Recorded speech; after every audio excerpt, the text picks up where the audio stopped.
The best travel camera is one that allows you to capture great quality shots without dragging you down with its cumbersome size and weight.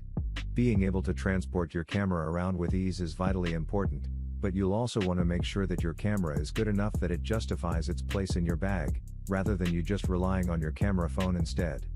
We've collected the best travel cameras here to help you choose.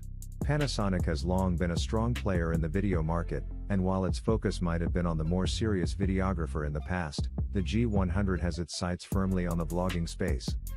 This means it's got a generous helping of video-centric specs that are designed to appeal to YouTubers. Naturally, there's 4K/30p video recording, albeit with a crop, but there's also a range of other frame rates and resolutions.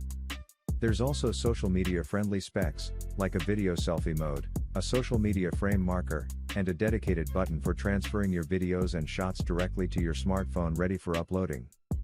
The big news, though, comes in the shape of the new audio system, Ozo Audio by Nokia.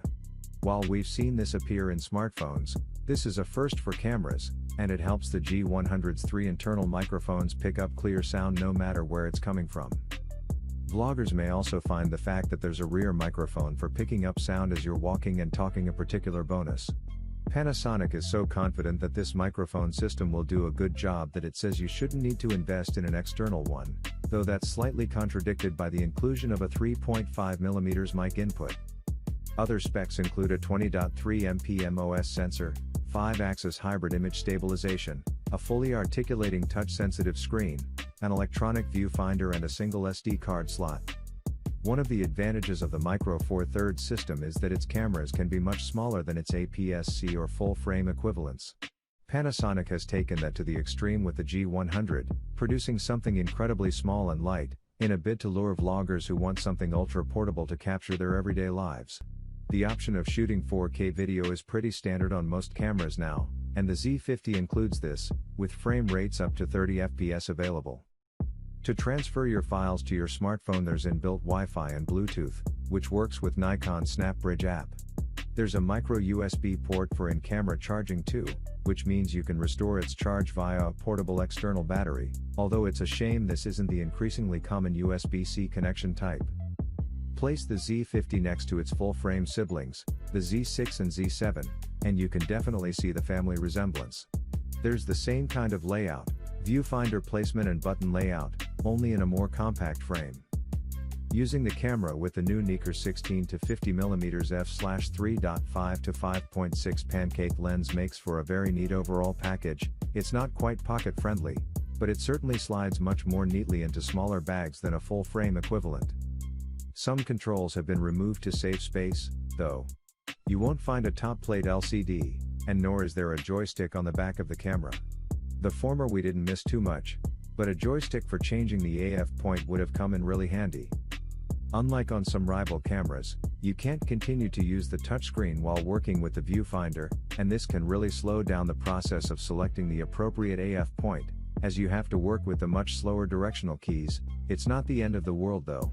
The Canon PowerShot G5X Mark II isn't the conventional Mark II update that we normally see with this kind of compact camera. Sure, it arrives with a handful of improvements to the spec sheet that we may have expected, but its completely different design signals different intentions, and with it, potentially a different kind of use too. Things have moved on inside the camera too. Canon has made a handful of changes to the imaging pipeline, fitting the model with a new 20.1MP stacked 1-inch CMOS sensor, and with the company's latest Digigate processing engine driving things. This also allows for 4K video recording, and Canon notes that this happens without any crop factor, a common complaint on cameras of all classes that record 4K video. This, in turn, means the wide-angle view of the lens can be maintained during video recording. The lens itself is a new optic, one that offers a focal range equivalent to 24 to 120mm in 35mm terms, and a respectably wide maximum aperture of f/1.8 to 2.8, together with lens-based image stabilization that claims a 4-stop compensatory effect. The body has been fitted with a 2.36 million EVF and a 3-inch LCD screen that can be tilted downwards and upwards, and all the way around to face the front when necessary. An eye sensor positioned just above the LCD also means that the camera can automatically switch the feed between the two as it detects you looking from one to the other. Other new features include a 30 fps RAW burst mode, which sits alongside a 20 fps regular burst mode, while a 31-point contrast detect AF system, Wi-Fi, Bluetooth and USB charging have also all been thrown into the mix. It's aimed at beginners who are looking for a camera to grow into, and also experienced photographers who need advanced shooting capabilities from a camera that's smaller than its APS-C rivals. Coming once every 4 years, EM5 iterations have been launched at a relative snail's pace by the standards of the ultra-competitive camera market, but slow and steady is no bad thing, and this third version, unsurprisingly, represents a comprehensive upgrade over the EM5 Mark II. You get the same 20.4 MP sensor as the one found in the higher-level OMD EM1 Mark II, featuring on-chip, phase detection autofocus, which brings significantly improved continuous autofocus compared to that camera. Then there's the upgraded video specification and class-leading image stabilization. We love the OMD look in general, and the compact and lighter-than-ever body of the EM5 Mark III is packed with features too, including a plethora of shooting modes, both fun and serious. To help in low light, Olympus class-leading image stabilization also lets you use slower shutter speeds when shooting handheld and get sharper shots than would otherwise be possible. The new sensor features on-chip phase detection autofocus. This is arguably the most significant change for the EM5 series, and continuous autofocus for moving subjects and for video is much more effective and reliable than before.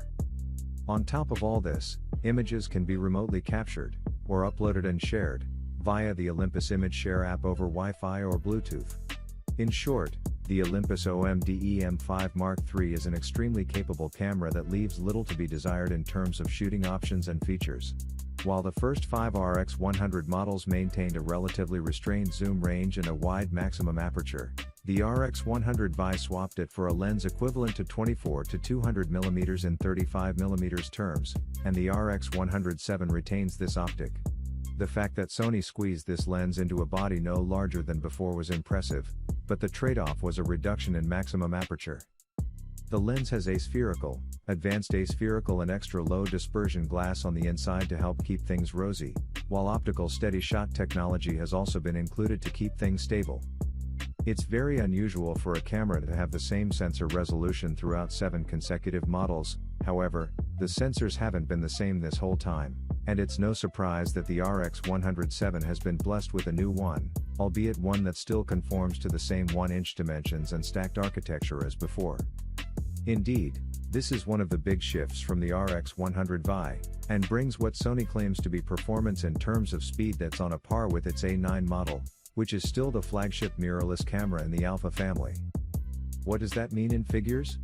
It means 60 autofocus and auto exposure calculations per second, which allows for burst shooting at 20 fps with autofocus and auto exposure working throughout, without any blackout of either the viewfinder or the LCD. While that's impressive enough, if you're willing to sacrifice adjustments to autofocus and auto exposure and call on the single burst shooting drive mode, you can shoot images at 30 fps, 60 fps or a ridiculous 90 fps at their full resolution. The other catch is that all of these modes can only be used to capture 7 frames at a time.